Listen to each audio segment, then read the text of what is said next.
Alô, alô, tripulação, está chegando o seu podcast favorito, De Cara com o CEO. É hora de você se conectar, de aumentar a sua bagagem, aumentar a experiência do seu currículo, receber insights poderosos e positivos para a sua vida. Mas antes da gente começar, é hora do checklist da decolagem, né? Já se inscreveu no nosso canal? Se não se inscreveu, se inscreve no canal, ativa o sininho, deixa já o like no vídeo porque você sabe que o vídeo vai ser poderoso para a sua vida e compartilha com seus amigos. São essas pequenas ações que você vai fazer daí, que vai fortalecer o nosso projeto e fazer com que a gente continue crescendo daqui. E esse episódio de hoje, para mim, ele é muito representativo, porque além de ser o 40º episódio da gente, do podcast, olha que marca bacana que a gente conseguiu chegar junto e voltar ao lado de uma mulher jovem, empreendedora, influenciadora, que soube reinventar a carreira, que soube expandir a carreira, que tem uma história muito bacana para contar pra gente aqui. Eu ouvi falar dela há pouco menos de um ano, vou ser sincero com vocês, mas tem gente aqui da produção que trabalha comigo, que já acompanha desde o comecinho, há quase 12 anos atrás. É muita história, é muita bagagem, e durante esse tempo todo ela conseguiu alavancar e se consolidar em várias plataformas, inclusive essa que a gente está hoje, que é o YouTube, onde ela tem mais de 1.300.000 seguidores. Gente, é muita gente. Ela vai falar de moda, ela vai falar de beleza, ela vai falar de lifestyle aqui na Bahia, mas não se restringe a uma abrangência local, porque ela também já esteve em várias campanhas internacionais que você já deve ter visto por aí. Vou pescar aqui, ó: TIM, Nestlé,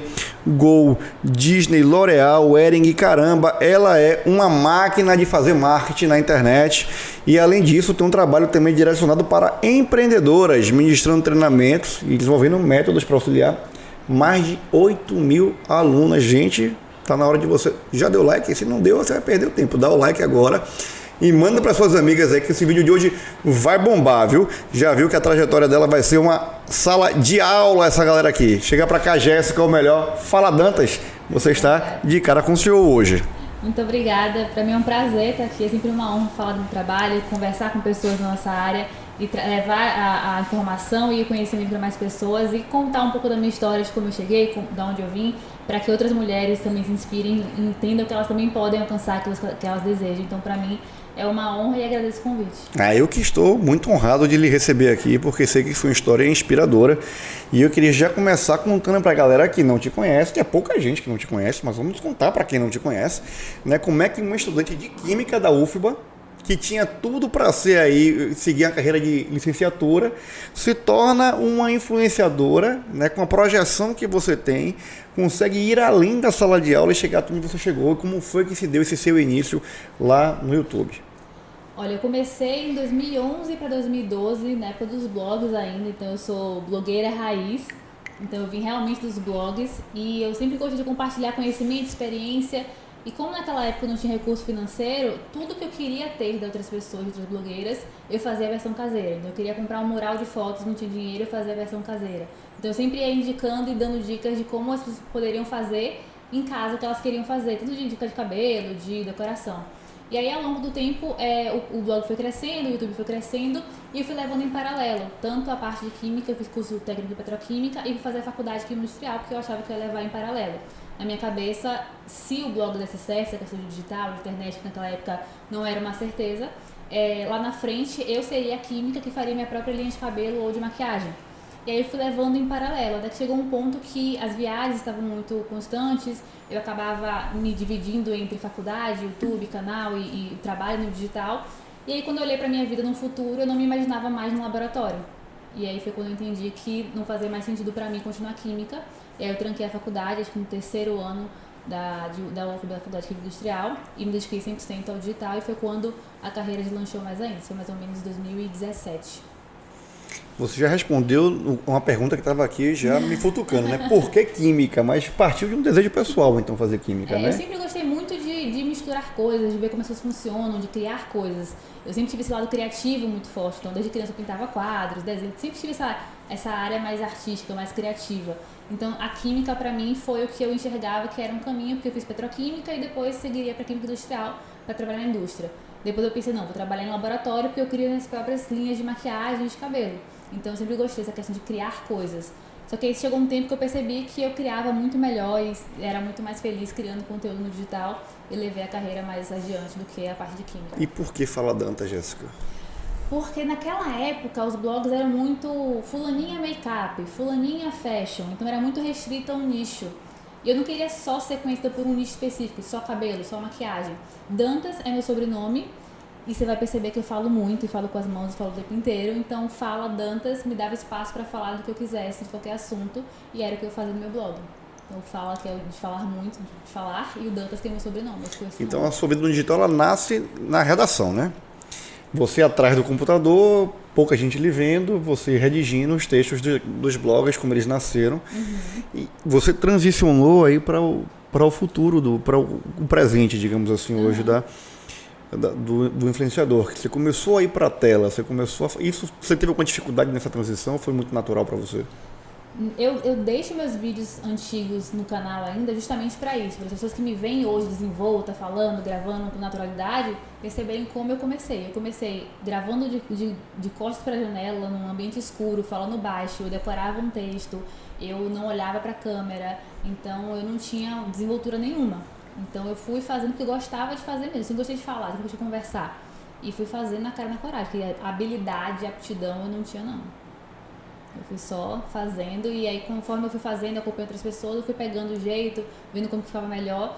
E até hoje assim, tudo que eu não sei fazer, eu sempre penso, quem sabe fazer? Ou com quem que eu posso aprender? E aí eu vou fazendo até ficar bom naquela coisa. Tinha uma referência sua no passado que você olhava e dizia assim, eu quero ser como essa blogueira. Tinha alguém que lhe inspirou para seguir essa carreira de digital ou não? Não, porque as pessoas que tinham na época, elas eram muito de Rio, São Paulo. Então não era tão próximo da gente. Então a maquiagem é diferente, a roupa é diferente. Então não tinha alguém que me inspirava, que eu quero ser essa pessoa. Eu via que tinham pessoas que se destacavam, que deram certo, e tinha aquele quesinho assim de, isso aqui pode dar certo. Mas como aqui no Nordeste, aqui em São Paulo, não tinha uma grande pessoa na minha área, não tinha uma grande referência, não tinha como eu ter essa certeza. Por isso que eu levei em paralelo com a química, porque vai que, né, uma coisa não dá certo, então garantida na outra. Então não tinha uma grande referência. E as pessoas que estavam no mercado naquela época era mais Rio São Paulo, então não era muito próximo da gente. Agora me conta, eu fiquei com mais uma curiosidade do comecinho ainda. Seu primeiro post. Como é que chegou esse seu primeiro post e você disse assim, eu vou fazer isso aqui, vou fazer um blog e vou falar sobre... Você lembra qual foi o tema que você falou? Você lembra qual foi a repercussão? Foi curioso porque, na verdade, eu sempre tive blogs e fotologs e coisas no digital, desde meus 10 anos de idade. Eu sempre gostei de internet porque eu sempre fui a criança que tentava me encaixar em vários grupos, mas não me encaixava em nenhum. E na internet foi quando eu criei meu próprio grupo, digamos assim. Então, eu sempre gostei muito da internet. E eu sempre tive blog, enfim, tudo que tinha no digital eu já estava me enfiando lá. E não fala de Orkut, não, senão a gente fica velho aqui, viu? Ai, vou ter que entregar. Não, mas Fotolog é mais antigo do que Orkut. Então verdade. Eu tô entregando a minha idade. Quem é de Fotolog vai saber. Flogão é mais antigo do que Orkut. E aí eu fui fazer uma viagem em 2011 pra fora, que eu ganhei de presente de um tio meu. E aí eu quis criar um diário de viagem. Então eu comecei a escrever no blog por conta disso. E aí foi quando eu comecei a escrever esse diário de viagem. Na época eu ainda alisava o cabelo, usava o cabelo escovado, não gostava dos cachos. Só que lá eu tive que cachear, porque eu não ia ficar um mês inteiro de chapinha. E foi quando eu comecei a procurar produtos para cabelo cacheado. Foi a primeira vez que eu pensei, vou usar creme para cabelo cacheado, que eu não usava antes. E aí de lá pra cá eu criei o desafio 30 dias sem chapinha. E esses 30 dias viraram 12 anos que eu nunca mais parei de usar cacheado. Então eu comecei falando da viagem, depois comecei falando sobre cabelo, maquiagem, do it yourself, decoração e tudo que eu queria falar eu ia compartilhando por lá. Tá, quando você começou lá 12 anos atrás, a gente não tinha esse movimento, esse boom que nós temos hoje de influenciadores, né? A gente vê aí carreiras mágicas aí surgindo, cada dia um influenciador novo que estoura, fica milionário e todo mundo conhece, mundo afora. O que foi mais difícil para você de quando você começou para desenvolver uma carreira num momento em que não era uma carreira, como você falou, que tinha certeza que você tinha certeza que daria certo, né? Era uma aventura, digamos assim, era uma experiência que você estava vivendo, né? Exato. Era um hobby, vamos colocar como um hobby. Vamos falar dessa transição, tá? Sim. Acho que fica mais fácil pra gente. Como é que você transicionou de um hobby para uma coisa séria? E quando é que você percebeu que o Fala Dantas era um negócio? Não, cara, isso aqui agora é um negócio. Eu sempre fui muito pé no chão, assim, eu sou muito da estabilidade. Então hoje eu vejo algumas pessoas, por exemplo, em um ano elas estouram, ganham milhares de seguidores, mudam o padrão de vida absurdamente. e não tem nenhuma garantia que vai conseguir manter. Então lá atrás, mesmo quando eu já fazia algum dinheiro, faturava algum dinheiro com o blog na época, eu ainda mantinha a petroquímica, a química industrial, porque eu entendia que eu ia levar pelo menos em paralelo, enquanto eu não tinha certeza que o digital fosse dar certo. E quando eu comecei a fazer os primeiros contratos com marcas de um ano inteiro, que geralmente eram contratos pontuais, quando eu assinei meu primeiro contrato anual, eu pensei, opa, isso aqui realmente é um trabalho. Lembra qual foi?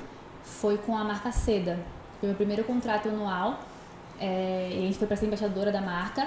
E foi quando eu falei assim, vou me pagar para usar um negócio que eu já uso, que eu já falo, que eu já gosto de fazer, é um trabalho perfeito.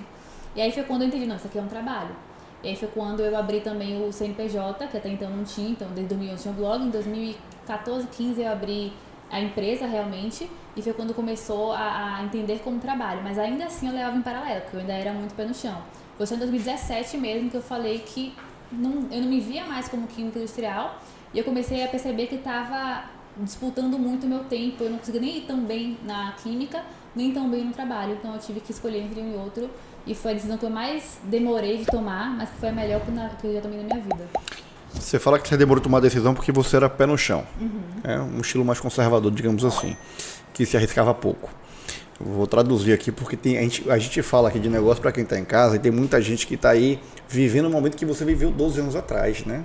Um pouco menos de 12 anos porque não foi logo no comecinho que você transicionou. Tem muita gente que hoje tem uma grande ideia, que tem algumas oportunidades, mas que não consegue encontrar o momento certo para fazer a transição, ou que por muitas vezes ele até sabe que é o momento certo, mas não tem a coragem necessária de transicionar. Qual foi o impulso que você encontrou dentro de você para poder fazer essa mudança, Dantas?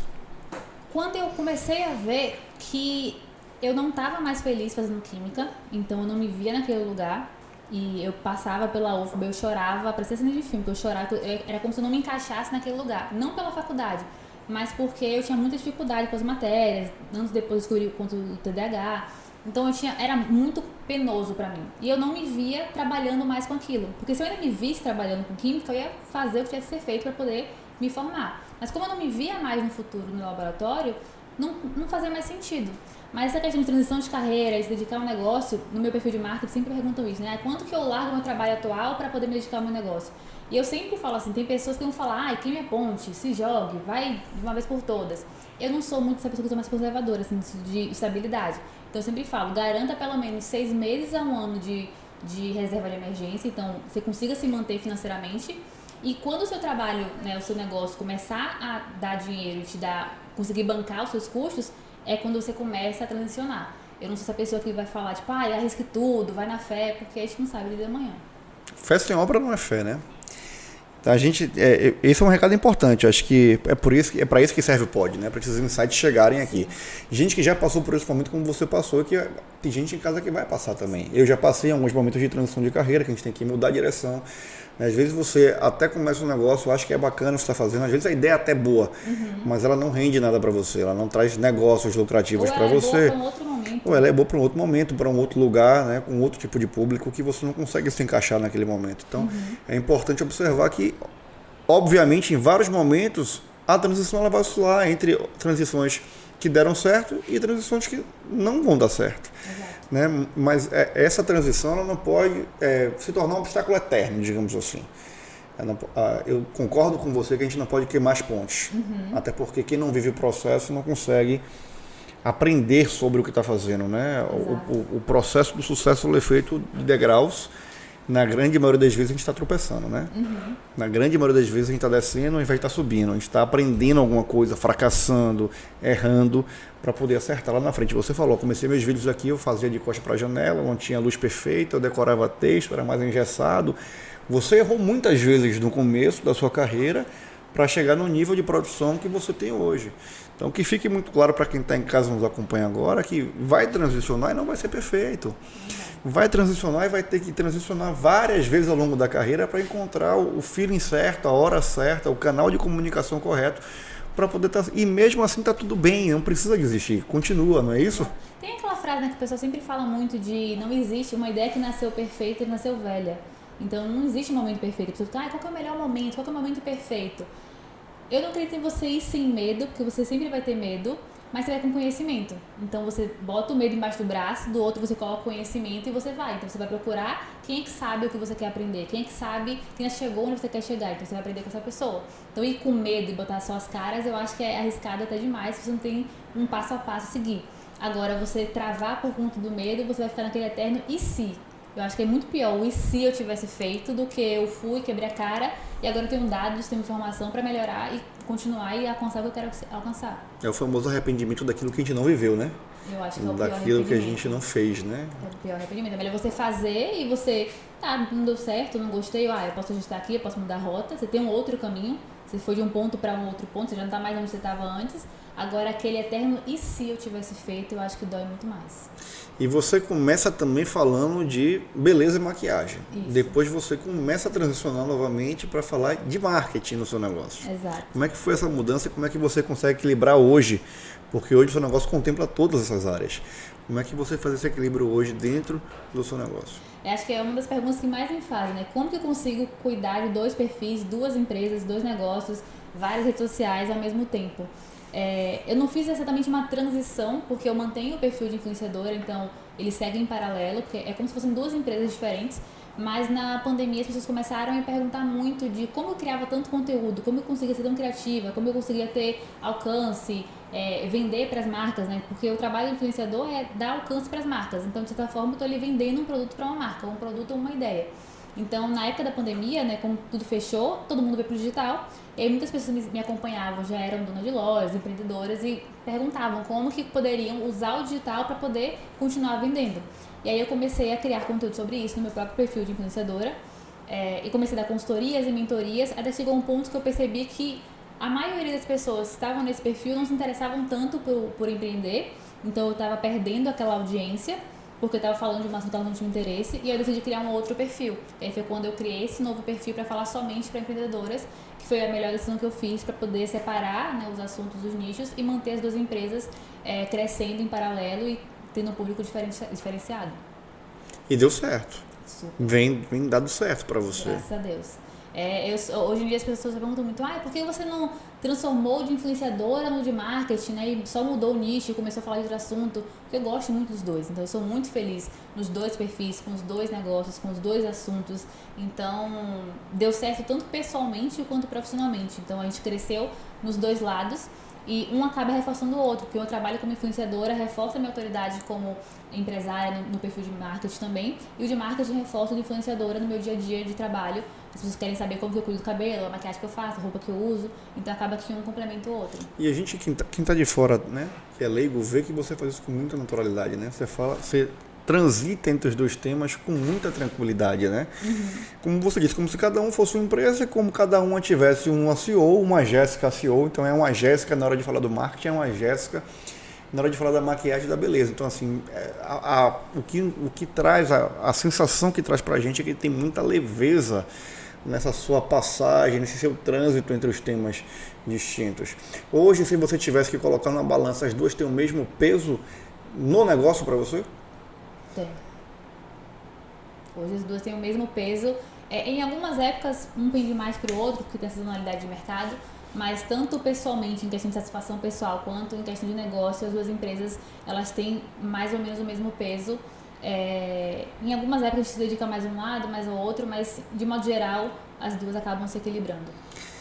Sua marca hoje já não é mais uma marca, como nós falamos no começo, de abrangência local, né, Jéssica? Uhum. Você conseguiu atrair empresas renomadas para a sua carteira de clientes, como nós falamos aqui, Disney, falamos de Nestlé, TIM, empresas com renome internacional, e que você fez campanhas internacionais para essas empresas. Como é que você conseguiu captar esse tipo de cliente para o seu portfólio? Uhum. Tem uma galera que também está começando, que está fazendo o que você faz e que acha que é impossível fazer às vezes o que você faz, né? Será que um dia alguém vai me enxergar lá de fora? Como é que é esse processo de atração de clientes? E aí eu vou envolver os 2 lados de vez, né? Sim. O seu marketing e o seu lado influenciador, né? Como é possível atrair nomes tão importantes e impactantes como você fez? É a coisa mais, parece clichê, mas é justamente você encontrar o seu diferencial. Porque às vezes a pessoa que ela quer começar e se inspira em alguém que já está há mais tempo, e pensar, vou modelar essa pessoa, vou fazer igual a ela, porque eu vou crescer como ela cresceu, e acaba que você vira só uma cópia dessa pessoa. Então é muito melhor que você traga a sua essência, traga o que você tem de diferencial para o seu conteúdo, para o seu perfil, porque aí você consegue se destacar. Na época de influenciadora, quando eu comecei a deslanchar e ser conhecida como as marcas nacionais e fazer mais campanhas para fora, perguntavam muito, quando é que você vai morar em São Paulo? Quando é que você vai se mudar? Quando é que você vai pra lá? Porque lá é o polo, lá é onde acontece, lá é onde você tem que crescer. E eu tomei a decisão de não ir pra lá, porque eu pensei, se eu for pra lá, eu sou só mais uma cacheada. Mas se eu estiver aqui, eu fico a bandeira como alguém do Nordeste e que, de fato, tem relevância aqui e vira uma referência. Então, ao invés de ser só mais uma em São Paulo, eu decidi ser a cacheada do Nordeste. E foi o que a gente foi construindo esse posicionamento de ser o nome no Nordeste, o nome em Salvador. Então a gente foi um dos primeiros canais a bater de beleza, a bater 1 milhão no YouTube, a fazer grandes campanhas com várias marcas do mercado e trazer esse olhar de fora aqui para Salvador. Então as marcas de fora começaram a ver que aqui tinham influenciadoras que queriam trabalhar com isso, que tinham qualidade, que tinham diferencial, que tinham coisa além do Rio São Paulo, e a gente criou um novo eixo de criação de conteúdo. Então, ter esse diferencial de a forma de comunicar, a forma de falar, o tipo de cabelo, o tipo de conteúdo que eu criava, foi me destacando das outras pessoas, e principalmente por eu reforcei muitas coisas do Nordeste. Então eu tirava fotos aqui em Salvador, nos lugares conhecidos, né, pontos turísticos. Eu nunca quis suavizar o meu sotaque. Eu sempre fiz questão de reforçar que eu era daqui, justamente por ser diferente, porque naquela época a grande maioria era Rio e São Paulo. Então qualquer coisa que fosse fora disso já era diferente e já chamava a atenção das marcas.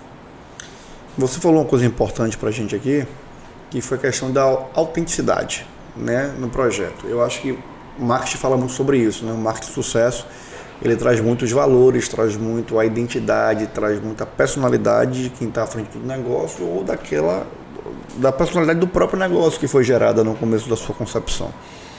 E aí você deu até um exemplo um pouquinho atrás pra gente aqui, você disse, eu fiz uma campanha 30 dias sem alisar o cabelo. E aí você assume uma identidade sua de cabelo cacheado, né? E você passa a trazer a sua verdade, sem máscaras, sem fantasias, sem personagens. Passa a ser a Jéssica como ela é naturalmente ali.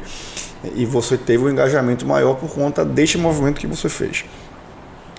Nesse pensamento, eu queria entender, porque eu acho que você deve ter muitas propostas bacanas de fazer publi, de trazer grandes marcas, mas como escolher as marcas que conversam com a sua identidade, como escolher as marcas que conversam com os seus valores, para que não seja só uma questão de negócio, para que você consiga manter a personalidade e a essência do seu negócio, para que não vire um voo de galinha, como a gente fala aqui no Nordeste, né? Você ganhe grandes contratos, mas que isso acabe dissolvendo a sua persona ao longo do tempo e que novos contratos não cheguem depois.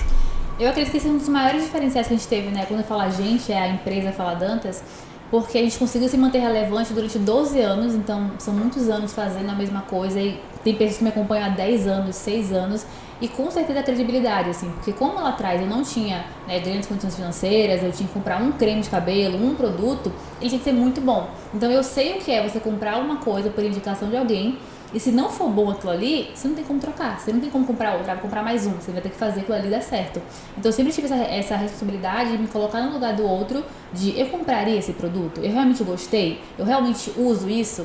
Então hoje o meu comercial, muitas coisas nem passam por mim de aprovar ou não, no sentido de isso aqui eu não faço. Então já tem uma lista de coisas que eu não faço, de marcas que eu não anuncio, de tipos de negócios que eu não me associo, porque não tem relação com meus valores, com meus princípios, com o que eu acredito, não são coisas que eu uso e que eu não indicaria para as pessoas, e tudo que eu indico, que eu faço publicidade, que eu fecho contrato, ou são marcas que eu já uso, conheço os produtos e eu gosto das marcas, ou quando é alguma marca que é lançamento, eu recebo o primeiro produto, testo, fico um tempo vendo se realmente funciona, eu aprovo se realmente eu gosto do produto, a gente fecha contrato e eu começo a divulgar.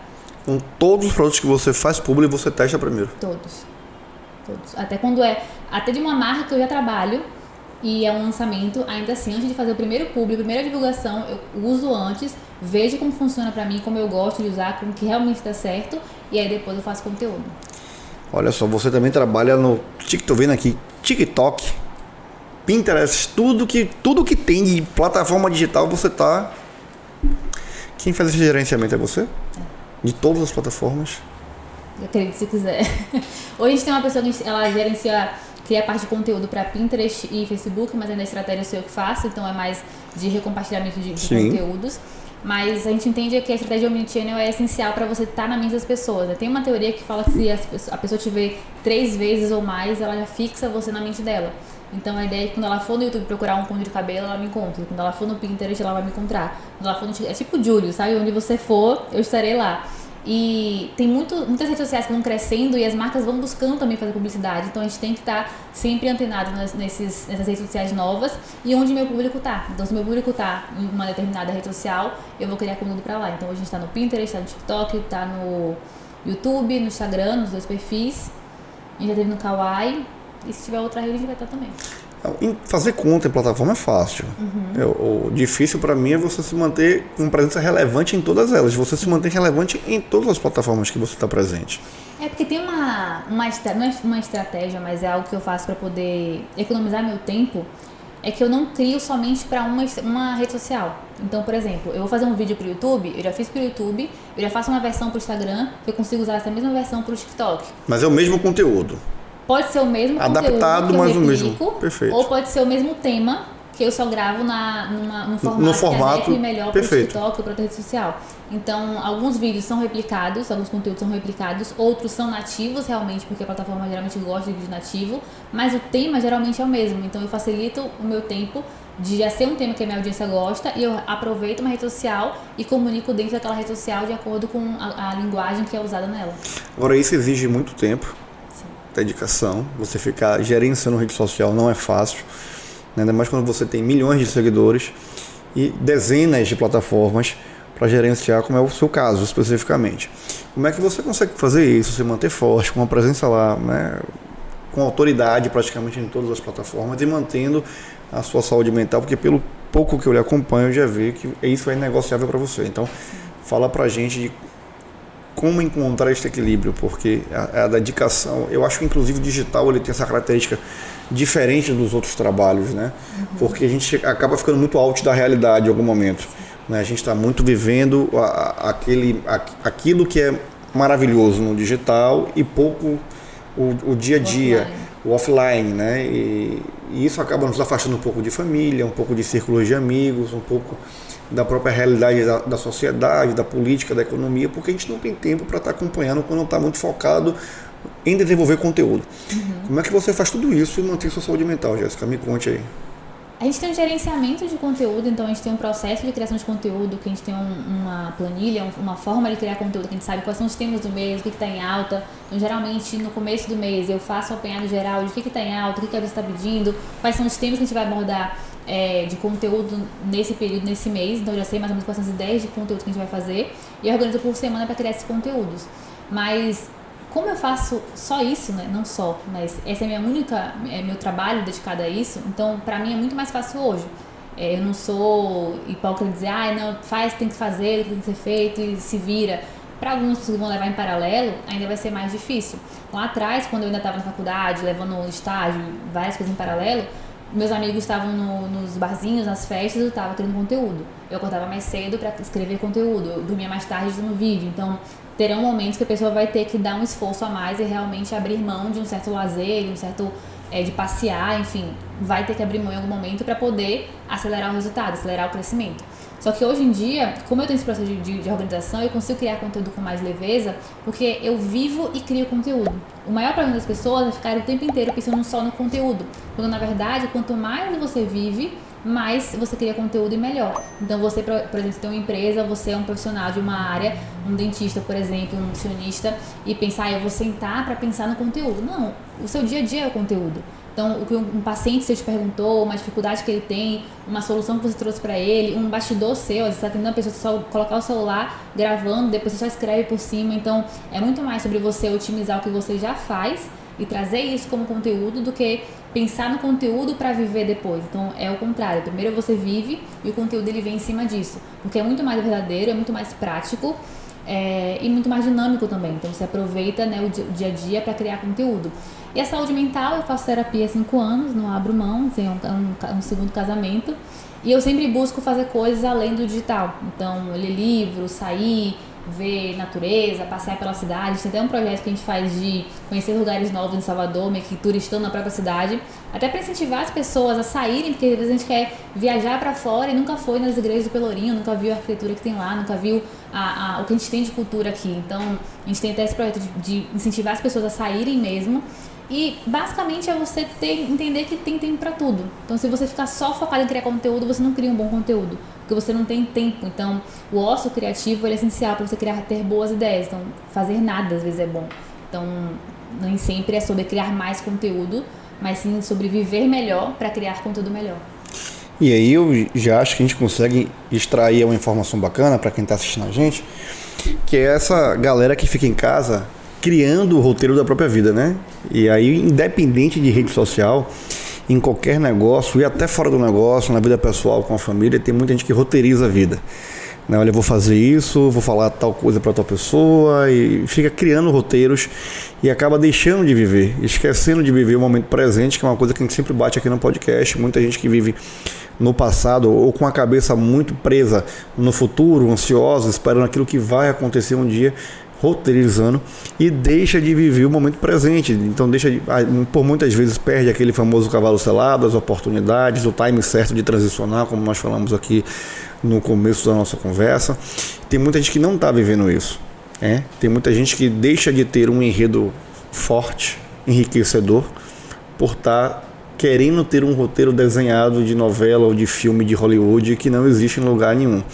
Nada é perfeito, não é isso? Exato, e a pessoa não sustenta isso no longo prazo. Assim. O meu jogo sempre foi de longo prazo. Então eu nunca fui aquela pessoa que a trend agora é fazer esse tipo de vídeo, vamos fazer esse tipo de vídeo. A onda agora é fazer esse tipo de conteúdo, bora focar sempre nisso. Meu foco sempre foi a longo prazo. Então tudo que vem de moda, de tendência, que está em alta, eu analiso. Isso aqui faz sentido pra mim? Faz parte de quem eu sou? Eu vou ficar orgulhosa disso que eu tô fazendo? Então, muitas vezes, a pessoa, quando ela quer criar um personagem ou quer roteirizar muitas coisas, ela não consegue sustentar no longo prazo. As pessoas percebem também quando é muito roteirizado, quando é muito fake, assim. Então, não tem vantagem. Parece que na hora tem vantagem, mas acaba que é um prejuízo no longo prazo, ela não consegue manter isso durante muito tempo.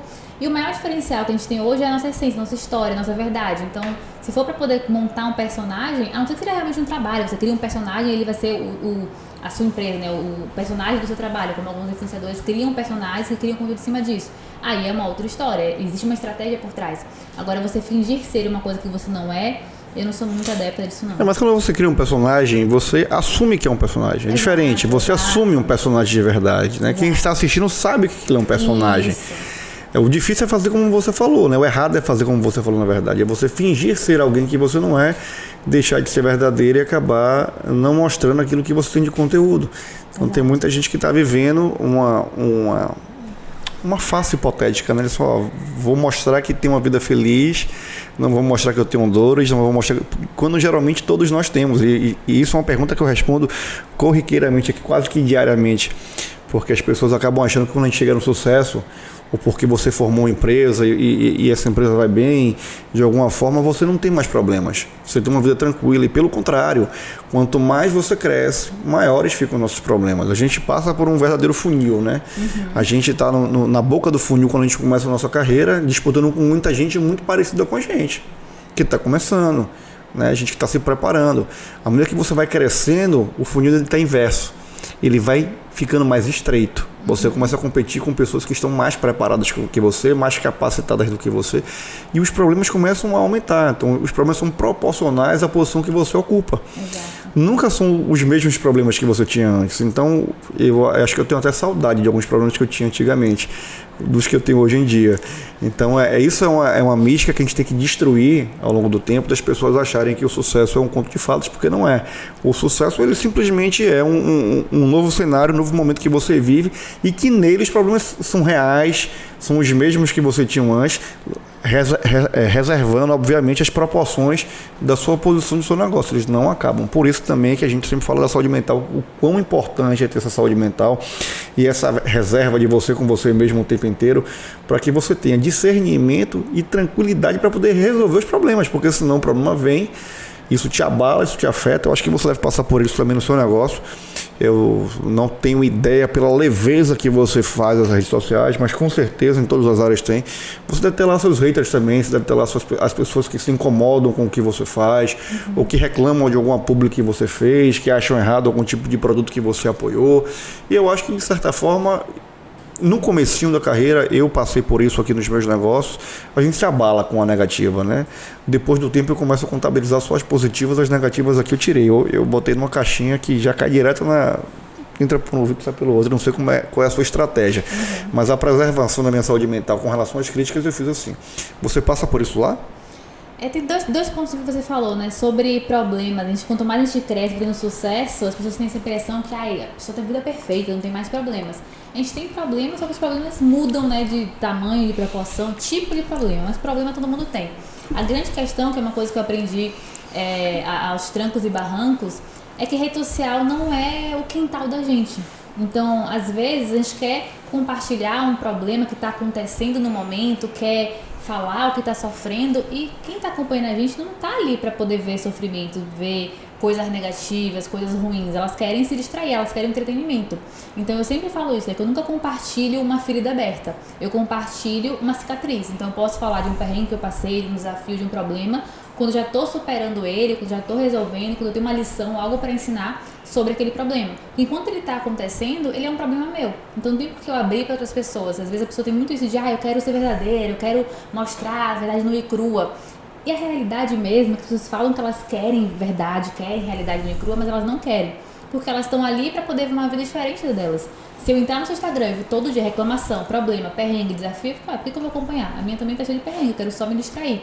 Então, eu já fiz esse teste de trazer mais, mostrar mais perrengue, reclamar das coisas e mais vida real, digamos assim. E eu senti que as pessoas não interagiam tanto, porque elas querem ter como desopilar da própria vida. Então, a questão de não mostrar mais problemas, não é porque não está acontecendo, é porque as pessoas escolhem quais problemas e quais lados da própria vida vai mostrar, porque as pessoas têm essa ideia de, porque rede social, gerar conexão, é expor a vida inteira, fazer um Big Brother, e não é você que escolhe qual parte da sua vida, qual faceta sua você vai mostrar. O seu direito é esse, o seu poder é esse, por isso que você sente tanta leveza na forma como eu crio conteúdo, porque eu escolho mostrar aquilo que faz sentido pra mim, que eu tô confortável em mostrar. Não tem nada que aparece no meu conteúdo que eu tô desconfortável, que eu tô em dúvida, que talvez alguém possa entender errado. Tudo ali foi pensado não de forma fake, mas de forma de, isso aqui tá ajudando alguém? Isso aqui é útil pra alguém? Eu tô confortável com isso? Então não só compartilhando o problema de forma aleatória. E em questão de hater, eu aprendi muito com terapia que o que as pessoas acham da gente é um problema deles. Então, o que as pessoas acham de mim não é um problema meu. Eu cuido da minha imagem, cuido da forma como eu me comunico para que a mensagem chegue corretamente na pessoa. Mas ela tem filtros na mente dela, ela tem percepções diferentes, ela tem vivências diferentes que pode bater diferente nela. Ela pode conversar comigo e expor a opinião dela, e isso é tranquilo. Agora, quando a pessoa vem querendo me atacar, me xingar, ou dizer você tem que, ou apontar o dedo pra mim, ou dizer como eu devo viver a minha vida, aí eu não aceito. Então, quando a pessoa ela passa de um certo limite, a depender se eu tô com tempo ou não, eu respondo e ali tento explicar pra pessoa que não faz sentido o que ela tá falando. Quando ela passa de um limite que eu já não tô mais afim, eu simplesmente bloqueio. Então, temos esse medo de vou bloquear as pessoas. Gente, bloqueio é a coisa que dá mais paz na sua vida, porque se a pessoa não consegue entender o seu limite, de que ela pode ter uma opinião contrária do que a sua, mas ela não pode te obrigar a mudar a opinião pra poder satisfazer ela não tem que estar ali. Meu conteúdo não é pra ela. Tem outras tantas milhares de pessoas que eu tô ali pra atender e tirar dúvida e conversar. E não perder tempo com pessoas que estão ali só pra poder criticar. E geralmente, 98% das vezes, a crítica, ela fala muito mais sobre a pessoa que tá criticando do que a criticada. Então, quando alguém critica alguma coisa, eu sempre olho, onde foi que ela... Qual foi o calo dela que eu apertei? Qual foi o gatilho, né? Onde foi que doeu nela? O que está dizendo sobre ela? E aí fica mais leve, porque eu percebo que não é sobre mim, não levo mais pro pessoal. Então fica muito mais tranquilo. O problema do hater, da crítica, é quando você leva pro pessoal e aí você quer mudar para agradar os outros. E aí é um buraco sem fim, porque você nunca vai agradar ninguém. É isso aí. E teve uma coisa bacana que você falou, que é importante a gente frisar, que muito se fala disso nas redes sociais, que ali a galera só posta o que é bonito, só posta o que é bom, só posta a vida. E tem que ser assim, na verdade, né? Ninguém gosta do cara pessimista, cara. Ninguém quer andar com um cara negativo. Ninguém quer andar com um colega de trabalho que chega na empresa só reclamando o tempo inteiro, que reclama que a água não está gelada, que o ar está muito gelado, se esquenta, o ar está muito quente, né? Então tudo é um motivo de reclamação. Isso em qualquer aspecto da vida. Às vezes nós temos um familiar que só reclama da vida, nós temos um vizinho que só reclama de tudo, nós temos um amigo, um esposo, um marido, uma mulher que só reclama do relacionamento e por muitas vezes não conseguem focar nas coisas boas que já tem.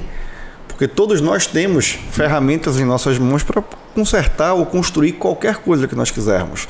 Obviamente respeitando os momentos, respeitando os processos que nós temos que viver. Não dá para construir uma Ferrari se você tem a ferramenta para construir um Fusca. Constrói o Fusca, roda com o Fusca, ganha o dinheirinho para construir um Uno, vai fazendo até você chegar na Ferrari. Não dá para sair do nada para a Ferrari. Né? Tem muita gente que quer pular o processo, queimar as pontes que nós falamos no começo. Viver o processo, ele é essencial, mas viver de maneira leve e positiva, porque de maneira negativa e pesada a gente não atrai ninguém próspero para o nosso convívio. E nós somos a soma das pessoas com quem nós nos relacionamos, essa é a grande verdade do mundo. E talvez não, eu tenho certeza que a moeda hoje que mais tem valor no mundo é o relacionamento. Né? Independente de valores monetários e financeiros, o relacionamento, quem tem amigos e relacionamento abre qualquer porta. Né? E nem sempre quem tem muito dinheiro consegue abrir as mesmas portas que um relacionamento bom abre. E você não consegue construir bons relacionamentos sendo negativo. Então você que está aí reclamando o tempo inteiro da vida, só mandando reclamação para geral aí no grupo da família, no grupo do condomínio, no grupo da empresa, reclamando de tudo, começa a agradecer pelo conteúdo que está tendo agora aqui, se inscreve no canal, manda para aquele seu amigo, para aquela sua amiga que reclama de tudo, manda a conversa de hoje para ela começar a pensar como atrair pessoas boas para o convívio dela. Ela só vai atrair deixando de ser negativa e passando a ser mais leve. Então compartilha com todo mundo. Jéssica, me conta uma coisa, quantas pessoas trabalham hoje no seu time? Hoje, de forma fixa, tem entre 10 pessoas. Tem alguns trabalhos, a gente contrata pessoas por trabalho, por temporada, por lançamento, mas fixo são 10 pessoas hoje. E como é a Jéssica empresária? Lidando com o balancete da empresa, preocupada com o número, com a parte financeira, com crescimento, com expansão. Você é a parte criativa do negócio. Você já deixou claro aqui pra gente, eu continuo na parte estratégica do meu negócio. Mas e nessa parte do lado de cá que a gente não falou ainda, essa parte empresária raiz ali no administrativo, no controle do caixa, no que está entrando, no que está saindo, na contabilidade, nos impostos. Me conta como é essa, Jéssica. Olha, algumas coisas mais burocráticas eu confesso que eu deleguei, então eu tenho um sócio que ele faz essa parte mais burocrática de falar com pessoas, liberar pagamento, responder e-mails, mas a parte de estratégia, de gerenciar time, de pegar demandas, de qual vai ser a estratégia do mês, o que a gente vai fazer, ainda passa muito por mim. E foi uma coisa que eu tive que aprender, porque geralmente a pessoa que é muito criativa, muito dinâmica, ela é meio aversa a essa parte mais técnica, burocrática e processo, gestão. Então é algo que eu tenho estudado muito mais agora também, feito algumas mentorias, cursos, para poder entender como que eu posso ser uma gestora melhor para o time ficar mais feliz e crescer junto com a empresa, que a empresa cresça mais. Porque a minha ideia é que eu consiga ser uma gestora que eu possa não estar. Então que eu possa ser... não seja tão importante, digamos assim, né? Que a empresa rode sozinha e eu consiga só pontuar, só direcionar para que eu faça o que eu sei fazer de melhor, que é criar conteúdo. Mas confesso que não é a área que eu mais gosto, não. Assim, eu gosto de criar, me dá coisa para criar, estratégia, conteúdo, eu viro dia, viro noite, eu faço. Agora a parte de gestão é algo que me demanda um pouco mais, mas a gente tem que se fazer, porque eu sempre falo isso, né? Não existe negócio, não existe nada que você faça que você goste de tudo. Então, as pessoas têm essa ideia de, eu vou empreender, vou abrir meu negócio e vou trabalhar com o que eu amo e não vou precisar mais trabalhar. Eu não entendo quem criou essa frase, porque eu trabalho pra caramba, eu trabalho muito, só que eu sou muito mais feliz, eu sou muito bem remunerada e trabalho com o que eu gosto de fato, mas não deixa de ser um trabalho. Não é que eu trabalho menos, eu trabalho feliz, porque eu trabalho pro meu negócio. Então, tem partes que eu não gosto do trabalho, né? Parte burocrática é a parte que eu não gosto, mas se eu quero ter aquele resultado, eu quero chegar naquele sucesso, naquele ponto, eu preciso fazer essa parte que eu não gosto também. Então a gente vai lá e faz. E tem que conviver com isso, né? Exato. Tem que aprender. Não é porque tá fazendo o que gosta, dentro do que você gosta, como você disse, tem várias áreazinhas, sub-áreas, subgrupos nas abas que a gente vai abrindo, que tem muita coisa que a gente não quer nem ouvir falar, mas que tem com um bom gestor que é aprender, e você acha que já está no caminho certo, porque você já usou a frase que para mim foi a mais importante como gestor, que é você entender que você tem que ser dispensável para a sua empresa. Né? É você saber passar o bastão, é você saber não ser escravo do seu CNPJ e o mais importante, não tornar o seu CNPJ seu escravo. Né? Como será essa empresa na ausência da Jéssica? E se a Jéssica adoecer, e se a Jéssica se afastar, e se a Jéssica viajar, né? Como é que essa empresa vive e respira? Então é importante a gente soltar essas amarras para que a empresa não seja nossa escrava. Foi difícil, viu? Porque eu era ruim de delegar. Eu era aquela típica empresária que ninguém faz melhor do que eu. Porque se eu tiver que ensinar, é melhor eu fazer. Então, para mim, foi um processo que eu demorei para poder... E esse não é um problema seu, Jéssica. Esse é um problema... Acho que esse é o maior desafio de todos, na verdade, né? A gente tem um apego aos nossos negócios, obviamente, porque você cria como um sonho. Quando ele nasce na sua cabeça, ele é um sonho. Exato. Depois que você tira ele do papel, passa a ser um filho. Então você tem todo um amor, uma posse, um afeto com aquilo ali que você acha que só você quer o melhor para ele, só você pode fazer o melhor para ele, literalmente. Né? E todos nós passamos por essa dor de entender que tais como os filhos naturais que nós temos, eu sou pai de 3, posso dizer com propriedade, os filhos são criados para o mundo, as empresas também. Uma empresa de sucesso é aquela empresa que foi para o mercado, que você vendeu, que virou valor, que virou receita, né? Uma empresa que lhe dá tempo de vida útil, né? Uma empresa que permite que você tenha o prazer de gozar aquilo que você produziu. Muita gente me pergunta sobre o sucesso, sobre o que é o ápice para mim. E para mim o ápice é poder usufruir do que eu construí ao longo da minha carreira. Não adianta você construir, continuar escravo daquilo que você construiu. Sem poder se ausentar, sem poder viver, sem poder viajar, sem poder passar um tempo de qualidade em convívio com sua família, porque o seu negócio não deixa, por muitas vezes. Tem negócio com terminações nervosas maiores e menores, mas independente da terminação nervosa, invariavelmente você vai ter um problema no final de semana, um problema noturno, um problema fora do horário, na hora do aniversário do seu filho, na hora do aniversário de sua mãe, você vai ter que parar em algum momento. Né? Na hora que você desprende isso, que você aprende a fazer o que você está fazendo, que é delegar, que é desapegar um pouquinho, entender que existem pessoas tão qualificadas quanto a gente para fazer determinadas funções. Óbvio que você continua sendo a persona do seu negócio, por trás do negócio. Né? Os valores, a personalidade, o íntimo do seu negócio, ele reflete o seu íntimo.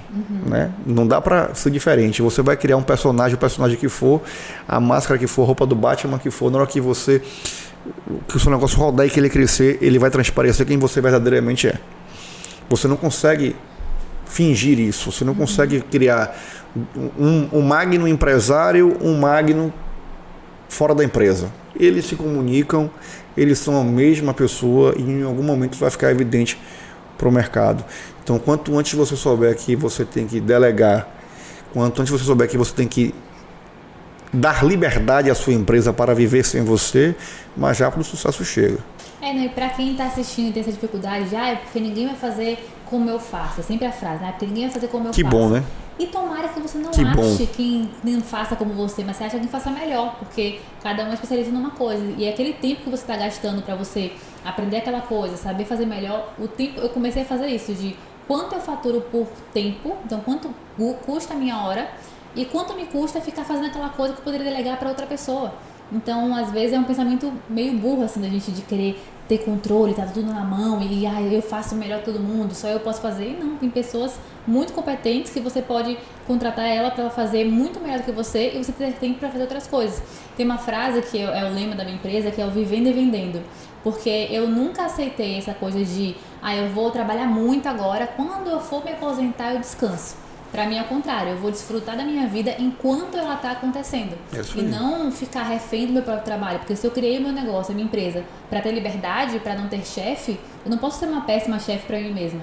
Então, ter um negócio que te dá liberdade de viver, para mim realmente é um negócio lucrativo e de sucesso. Se você não consegue isso ainda, ou é um momento de negócio, ou é uma péssima gestão. Você que tem expertise, você vai olhar para a câmera ali e contar para a galera que está em casa. Quais são os maiores erros que você vê os empreendedores que estão iniciando agora e que não conseguem marcar uma presença no digital coerente, tá? Tem uma galera começando. Eles querem saber como marcar essa presença de maneira evidente, de maneira eficaz, que dê resultado. E eu não tenho ninguém melhor nessa mesa do que você para contar isso para a galera. Então fala para a galera que está em casa. A primeira coisa é, não adianta você ser boa ou bom no que você faz, você precisa mostrar isso. Então, às vezes a pessoa é excelente no que faz, investe muito em conhecimento, investe em melhoria, em serviço, em produto, tem um excelente trabalho e aí reclama que é o fulaninho que sabe menos do que eu, que tem menos competência que eu, tá vendendo mais. Geralmente é porque esse fulaninho faz mais ofertas, ele se posiciona melhor no digital, ele traz mais a verdade dele.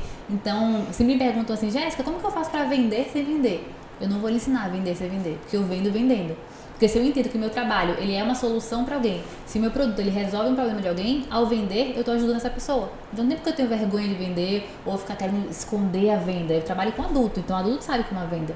É claro que eu não vou usar gatilhos mentais pesados, fazer a pessoa se sentir mal por não comprar. Eu não gosto dessa comunicação mais agressiva. Para mim, quando você atrai um público certo, ele já chega pronto para comprar. O seu único trabalho é mostrar que você é a melhor solução para ele. Então o primeiro ponto é mostrar que você realmente é muito bom no que você faz, tanto falar quanto mostrar. Então cuidar do seu perfil. Então às vezes a pessoa tem um trabalho maravilhoso, mas as fotos são ruins, a iluminação é ruim, usa cada hora uma cor, uma fonte diferente. Se eu entrar no seu perfil hoje, eu consigo ver que você é muito bom no que você faz, ou parece que é amador, ou parece que fez de qualquer jeito. Porque existe uma teoria, né, que se ela vê o perfil e ela acha que ela tem uma percepção de você sobre aquela imagem que ela está vendo no perfil, ela vai associar ao seu trabalho. Então se ela vê um conteúdo mal feito ou feito de qualquer jeito, ela vai associar que seu trabalho também é mal feito ou feito de qualquer jeito. Então mostrar que você é muito bom no que você faz, ter um perfil profissional com qualidade. Então escolhe uma paleta de cores, escolhe uma fonte e mantém ela, não fica mudando toda hora, não tem um perfil muito bagunçado, zoneado, tem zelo, a estética, assim, o belo ele vende na questão de o cliente entrar no perfil e pensar, ele teve cuidado com esse conteúdo, ele pensou em mim na hora de fazer isso. Porque no fim das contas, a venda é uma relação de confiança e de conexão. Eu só me conecto com quem eu conheço e com quem eu tenho uma certa identificação. Então, se eu sinto que eu fui bem tratada, se aquele conteúdo foi feito especial pra mim, eu me sinto bem cuidada. E isso faz eu querer continuar aquele perfil. Então, mostrar que você é muito bom no que você faz, cuidar do perfil profissional e, principalmente, não ter medo de vender. Empresário, empreendedor que tem medo de vender, não pode. Eu tenho vergonha, eu tenho receio, vão me julgar, vão me criticar. É igual aquele meme do Jotodinho. Quem critica vai pagar uma conta? Vai pagar um boleto seu? Não vai. Então, eu sempre falo isso. Cada vez que você tem vergonha de ofertar o seu produto, o seu trabalho, você está deixando o seu sonho de lado. É essa balança. Ou você, enquanto você ouve as críticas, você está deixando de viver o seu sonho. Então, a cada crítica que você ouve e para, é um passo a menos que você dá em direção ao seu sonho.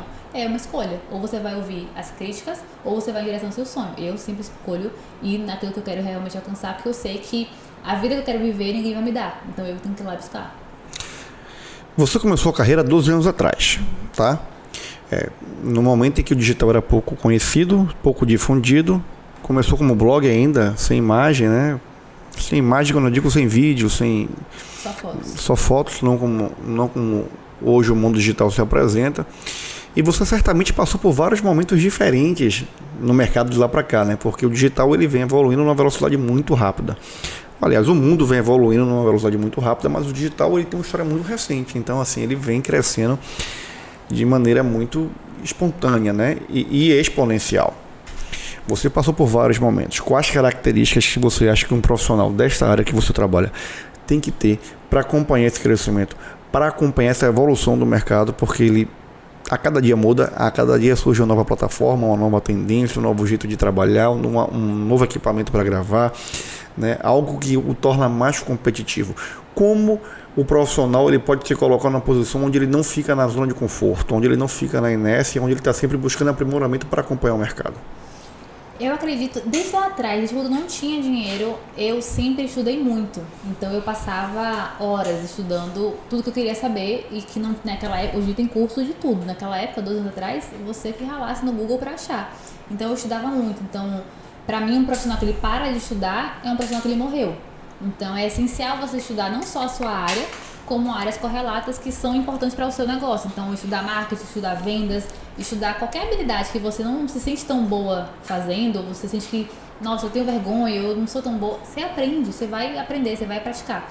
Então, não parar de estudar para mim é o essencial, tá sempre se atualizando para entender o que está acontecendo no mercado, porque senão você fica para trás, de fato, e você não se atualiza. E ter resiliência, e entender que é um processo, é um caminho. E as pessoas que são muito resistentes a mudanças, elas acabam ficando para trás. Então é igual a, se não me engano, a Blockbuster, que era uma empresa de locadoras, e esse negócio de streaming nunca vai funcionar. Netflix foi lá e despontou e a empresa não existe mais. A Xerox, a Kodak, então empresas que quiseram fincar uma bandeira de não, isso aqui não vai dar certo, não vou me adaptar. Elas morreram. Então marcas e empresas que não se adaptam ao mercado, porque o mercado se adapta ao consumo, né, às pessoas. Então um empresário que não entende de pessoas, que não se adapta ao mercado, ele vai estar fadado ao fracasso. Então saber se adaptar e entender o que faz sentido para você e para sua marca, para você continuar crescendo, é essencial. Tá, vamos falar de um grande desafio que eu acho que todo gestor tem quando começa a despontar. Eu passei por isso, acho que você também deve ter passado, e eu acho que eu recebo centenas de perguntas todo mês do mesmo tema, do equilíbrio entre a vida pessoal e a vida profissional. A gente já falou aqui da importância da saúde mental, aqui no começo, no meio da nossa conversa, mas esse tema ele vai um pouco além da saúde mental, né? Como conseguir se destacar no mercado de trabalho com tantas funções, com tanto resultado, com tanta prospecção, né? Um negócio de franco crescimento, muito reconhecimento, e manter a sua estrutura familiar equilibrada. Eu acho que esse é um dos grandes desafios do empreendedor. Eu vejo que você trabalha muito, vive muito o propósito do seu negócio, mas que você não abre mão de algumas coisas na sua vida, como a leitura, como uma atividade física, como um relacionamento. Você fala muito pouco sobre isso no seu dia a dia. Você fala muito de trabalho, mas você deixa claro que essas partes são inegociáveis para você na sua vida, né? Esse caminho, essa balança para encontrar o equilíbrio, ela tem que ter, por muitas vezes, um desapego dos dois lados, né? Na hora de trabalhar, desapegar um pouquinho do pessoal, na hora de estar com o pessoal, desapegar um pouquinho do profissional. Como é que você encontrou essa relação estável entre as duas áreas? Na verdade, eu vou ser um pouco controversa, porque eu acredito que a vida é um eterno buscar de equilíbrio que a gente nunca alcança. Então, você nunca vai estar equilibrado, então você nunca vai estar 100% em tudo. Tem épocas que eu estou mais focada no trabalho e que às vezes ali eu falto um pouco academia, a leitura fica um pouco pendente. Às vezes eu estou muito mais focada em viver minha vida, em descansar, e aí o trabalho, algumas coisas eu não faço com tanto afinco como eu geralmente faço, mas é ter fases, é ter momentos. Eu acredito que o mais importante é ter clareza dos seus valores negociáveis, no que é negociável para você, no que você realmente não abre mão, e o que você está disposto a abrir mão um pouco por uma fase, por um momento, para alcançar um objetivo X. Então tem épocas que eu trabalho mais horas no dia, porque eu estou em lançamento, por exemplo, que eu sei que eu tenho um objetivo para alcançar, mas logo depois já marco uma viagem, eu vou descansar e vou tirar uma mini férias. Então eu sempre tenho esses sprints de muito trabalho e também de muito descanso. Então eu sempre falo que eu descanso na mesma medida que eu trabalho. Então quanto mais eu trabalho, mais eu descanso. Porque às vezes a pessoa ela fica muito nesse fluxo de só trabalho, trabalho, trabalho, e chega uma hora que a máquina pifa. Então assim, o burnout está logo ali. Então ela não vai conseguir. E aí você falou sobre, eu faço leitura, academia, como que eu consigo separar? Na verdade não tem como separar. Eu só consigo trabalhar bem justamente por eu viver bem.